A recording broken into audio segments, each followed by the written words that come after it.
سردار جناب عبد المطلب نبی اکرم صلی اللہ علیہ وسلم کے دادا، وہ ایک نظر مانتے ہیں اور منت مانتے ہیں۔ منت یہ ہے کہ اگر اللہ رب العالمین نے انہیں 10 بیٹے عطا کیے تو وہ ان 10 بیٹوں میں سے ایک کو اللہ کی راہ میں قربان کر دیں گے۔ اللہ کا کرنا یہ ہوتا ہے کہ اللہ رب العالمین انہیں 10 بیٹے عطا فرماتا ہے۔ ایک رات خواب میں دیکھتے ہیں کہ کوئی ان سے مخاطب ہے اور ان کو یہ بات کہہ رہا ہے کہ عبد المطلب اٹھو اور اپنی منت کو اور اپنی نظر کو پورا کرو۔ تم نے کہا تھا کہ اگر اللہ نے 10 بیٹے عطا کیے تو ایک بیٹا میں اللہ کی راہ میں قربان کر دوں گا، اٹھو، اس منت کو پورا کرنے کا وقت آ چکا ہے۔ جناب عبد المطلب اٹھتے ہیں، اگلے دن ایک کاہن کے پاس، ایک راہب کے پاس جو عیسائیوں کا بڑا عالم ہے، اس کے پاس جاتے ہیں اور اس سے کہتے ہیں کہ میں نے اس طرح منت مانی تھی اور خواب میں نے یہ دیکھا کہ مجھ سے منت پوری کرنے کے کا تقاضا کیا جا رہا ہے۔ تو کاہن اور وہ جو اس وقت کا عالم ہوتا ہے وہ 10 تیر منگواتا ہے اور وہ 10 تیروں میں سے ہر تیر پر جناب عبد المطلب کے بیٹوں کا نام لکھتا ہے اور کہتا ہے کہ آپ ان میں سے ایک تیر اٹھائیے، یعنی یہ قرآن دازی کا طریقہ ہے۔ جس بچے کا نام تیر آپ اٹھائیں گے اس کا نام لکھا ہوا ہوگا اور ہم اسے اللہ کی راہ میں قربان کریں گے۔ جناب عبد المطلب تیر اٹھاتے ہیں تو جناب عبداللہ کا نام آتا ہے۔ جناب عبداللہ عبد المطلب کے سب سے چھوٹے بیٹے، سب سے زیادہ ان کو ان سے محبت ہے،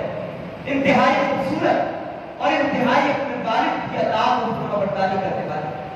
وہ دوبارہ سے تیر اٹھاتے ہیں، پھر جناب عبداللہ کا نام، پھر تیر اٹھاتے ہیں، پھر جناب عبداللہ کا نام۔ تو اس بات کے لیے تیار ہو جاتے ہیں کہ میں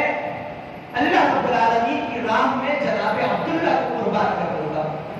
تو جناب عبداللہ کے جو ننیال والے ہوتے ہیں وہ مخالفت کرتے ہیں، وہ کہتے ہیں کہ ہم ان کو اللہ کی راہ میں قربان ہونے نہیں دیں گے، آپ کوئی اور طریقہ سوچیے، کوئی اور راہ اختیار کیجیے، اگر ہو سکے تو اللہ کی راہ میں خون بہا دیجیے، یعنی کوئی جانور اللہ کی راہ میں جناب عبداللہ کے بجائے قربان کر دیجیے۔ تو جناب عبد المطلب کسی اور کاہنہ کے پاس جاتے ہیں، اس سے پورا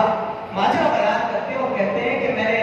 اللہ کی راہ میں قربان کرنے کا سوچا تھا، میرے ایک بیٹے کا نام آیا، اب میں اسے قربان کرنا چاہتا ہوں لیکن اس کے رشتہ دار وہ تیار نہیں ہے، تو آپ کوئی راہ بتائیے۔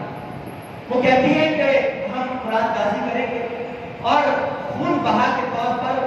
مختلف جانوروں کے نام اور ان کی تعداد لکھیں گے، جتنی تعداد پر قرآن رک گیا اتنے جانور آپ کو ذبح کر رہے ہیں۔ تو قرآن پھینکتے گئے، بالآخر 100 اونٹ پر قرآن رکا اور جناب عبد المطلب نے جناب عبداللہ کے بجائے 100 اونٹ اللہ رب العالمین کی راہ میں قربان کر دیا۔ جناب عبداللہ کی شادی اور ان کا نکاح بی بی آمنہ سے کروایا گیا جو بنو زہرہ قبیلے سے تعلق رکھتی تھی۔ جس طرح نبی کریم صلی اللہ علیہ وسلم کا قبیلہ ہے قبیلہ قریش اور ان کا خاندان ہے بنو ہاشم،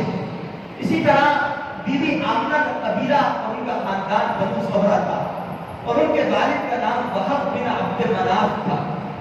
تو حضرت عبداللہ جناب عبداللہ کا نکاح بی بی آمنہ سے کروایا گیا، ان کو حمل ٹھہرا، وہ امید سے ہوئی تو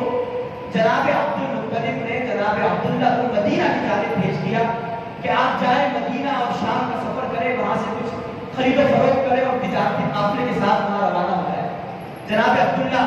وہ مدینہ کی جانب روانہ ہوئے، آگے راستے پر گئے، واپسی میں مدینہ پہنچے تو ان کو کوئی مرض لاحق ہوا جس مرض کے نتیجے میں وہ اس دنیا سے رخصت ہو گئے، جناب عبداللہ کا انتقال ہو گیا۔